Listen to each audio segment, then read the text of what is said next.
Rebels, and welcome to this week's episode of EVTV. I'm your anchor, Brian Baxter. And I'm your co-anchor, Drew Terrazas. This weekend we had lots of teams representing Eagle Valley.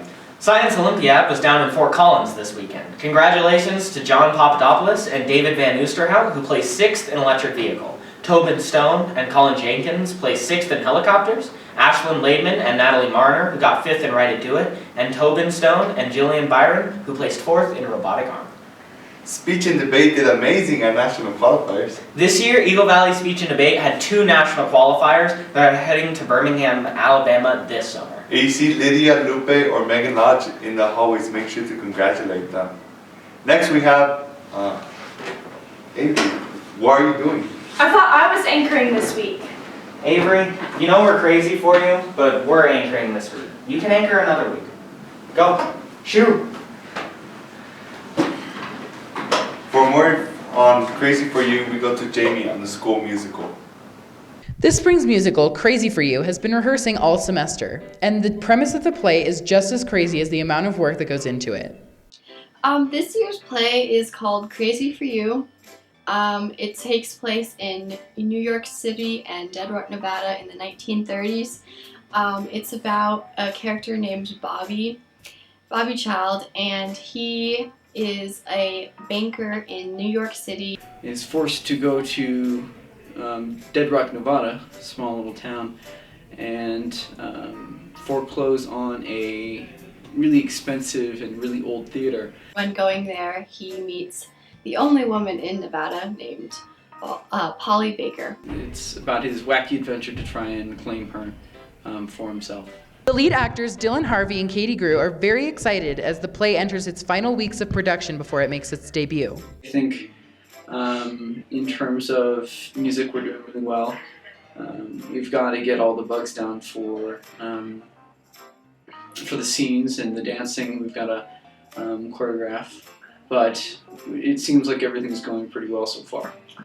As a cast, I think we're pretty, it's a pretty positive atmosphere. I mean, we help each other if people forget like steps and tap dancing, and they're not afraid to come for us for help, so. I'm a director, okay? I always want one more week and everything is never good enough.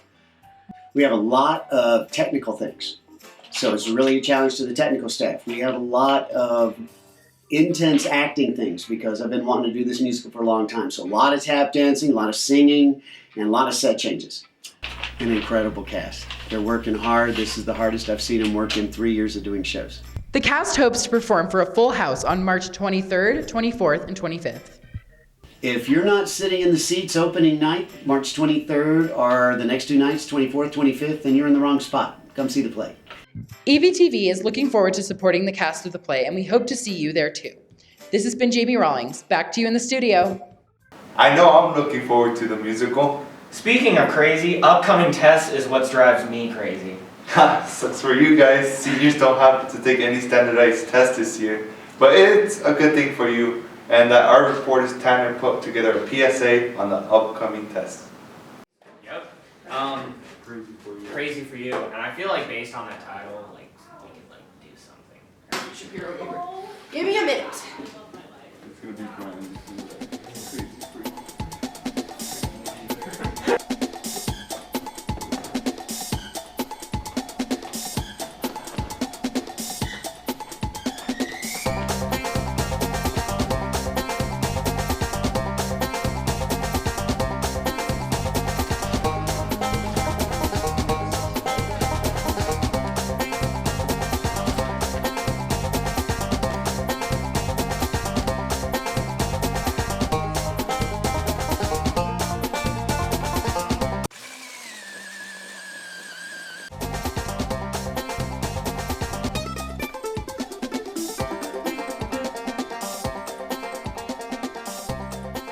I'm just worried about my math test tomorrow.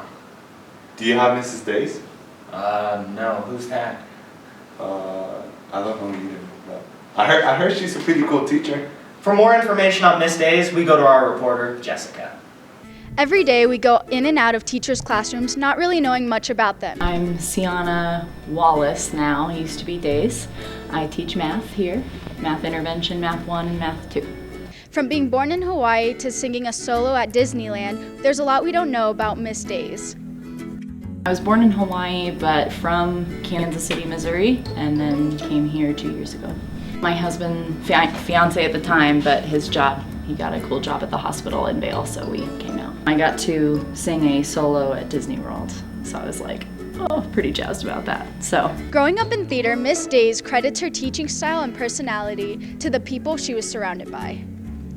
when I was in middle school, I went to a Catholic school and there was like 30 people in my class. And then I decided to go to the public high school in my town that had around 2,000, and it just had more opportunities to do the things that I loved, like choir and theater. And the transition was really scary, going from such a small, safe little community that never addresses things that you kind of get thrown into in high school.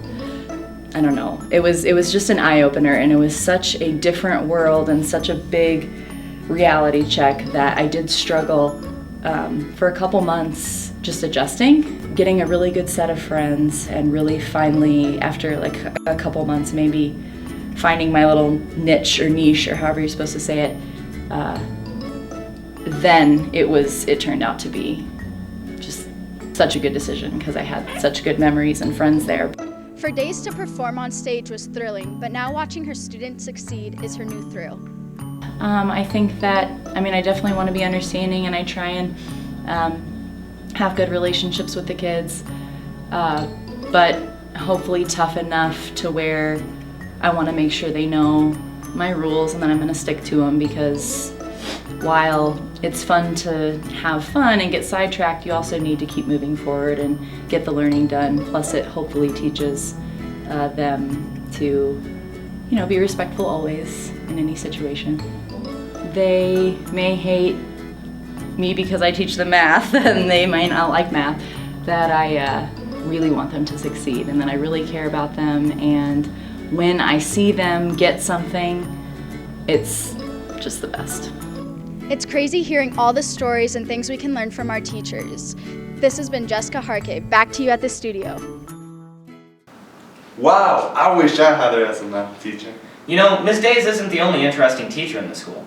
Idle Hands has been hosting a weekly teacher storytelling session to inspire kids to tell their own stories. We'll be right back after some information about teacher storytelling. Everyone has a story to tell, but not everyone knows how to tell theirs. Stories have always been much more than just words. They are good and bad memories throughout someone's life. Stories tell of triumphs and failures, of happy memories and not so happy ones. Stories are a way to express yourself and share valuable moments that you've grown and learned from. We don't tell stories just to share words. We tell stories to interact and connect with other people. Everyone has a story to tell. Will you write yours? Miss Aiden's storytelling session will be held in her classroom today after school, so make sure to be there.